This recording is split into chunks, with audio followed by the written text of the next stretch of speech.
How you doing? Bill DeWeese, pro voiceover talent and voiceover career coach.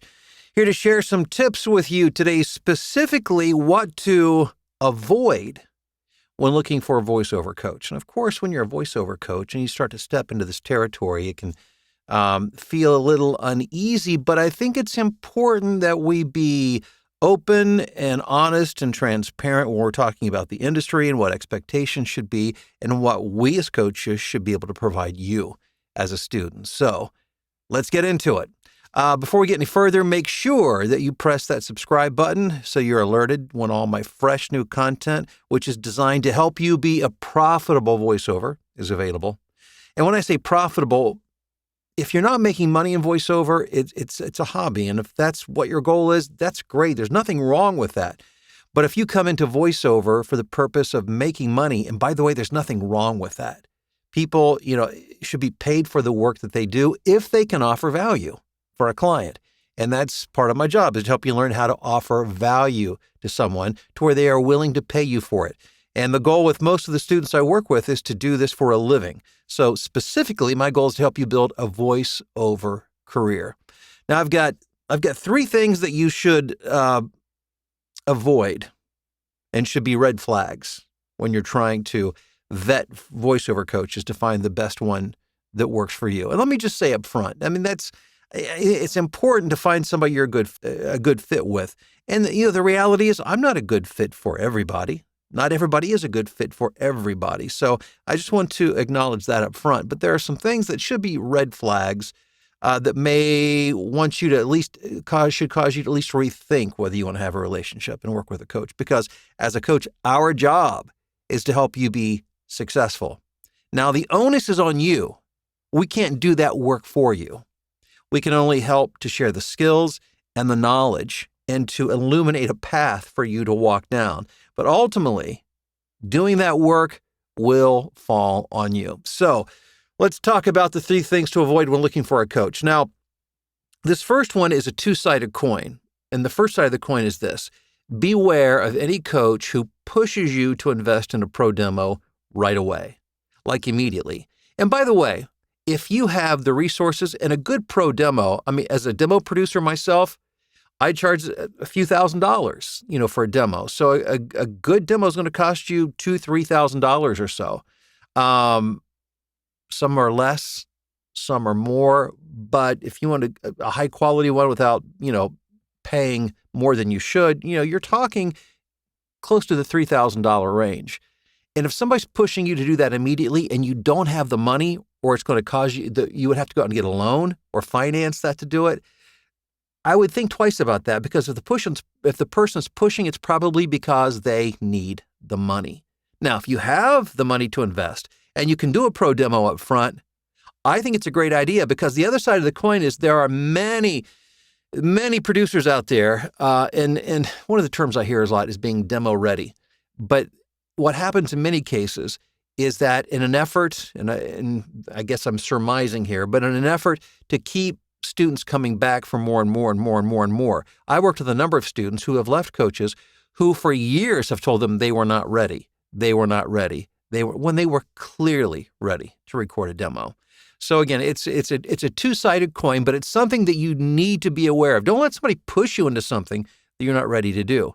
On the other hand, don't let somebody string you along indefinitely when it's something that you can do with the proper coaching and the proper direction.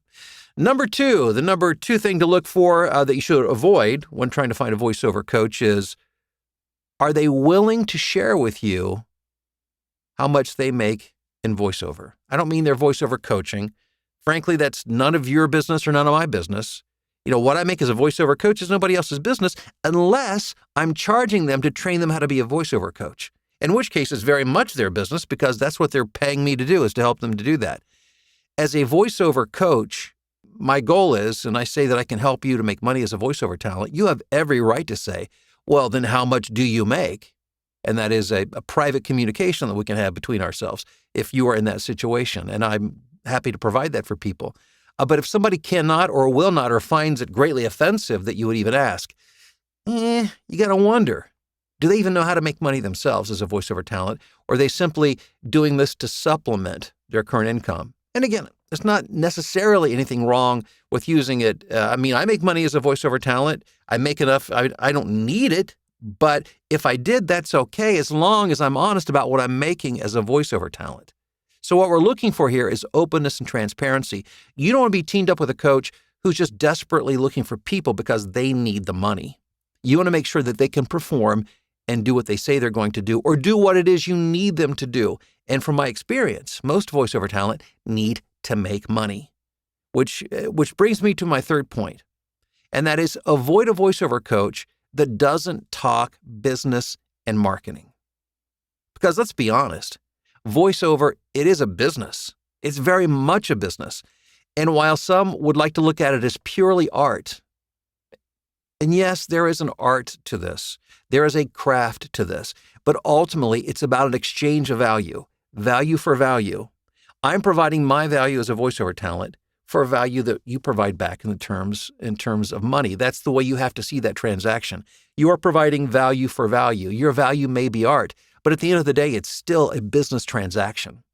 So make sure that whoever you're working with as a coach understands that and is prepared to talk strategy when it comes to marketing yourself and functioning as a business within voiceover, or you will be one of those folks who spend a lot of years and a lot of money practicing and waiting and hoping for your big opportunity and your big break, but you really haven't been doing the things necessary to ensure that break, and I put in air quotes, because a slight eye roll, because there really are no breaks in voiceover. There are opportunities that are created by you with consistent work. And then, okay, I've got a bonus one for you as well, and it closely dovetails in with what I just talked about, and that is this. You know, when you find somebody who's entrenched in the old institutionalized voiceover training model, run. What does that mean? The old institutionalized voiceover training model is the way voiceover used to work 20, 30 years ago, which is if you want a job, number one, you get your demo.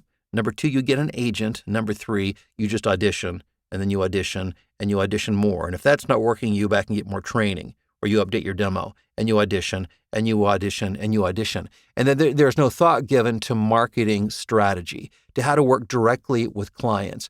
Agents are fine. There's nothing wrong with having an agent, but if that's your sole way, your sole marketing channel, that's playing the lottery. That's not a business plan by a long shot. So I hope that you'll take these things as information to help guide you. Again, not every coach, regardless of how good, is a good fit for everybody. So you have to find somebody that not only meets all these criteria, but that you like, that you can operate with and get along with, and it's a good fit. Because ultimately, you've got to make money doing this, right? You want to not do it just solely as a hobby, but as a profession, as a source of income. You want to be a profitable voiceover talent. So thanks for taking the time to check out the video, to watch it. I hope you'll share, give it a thumbs up. Again, subscribe, and hope to have you back soon to see my next video, which is coming very soon because I produce content on a very regular basis. So I look forward to talking to you again very soon.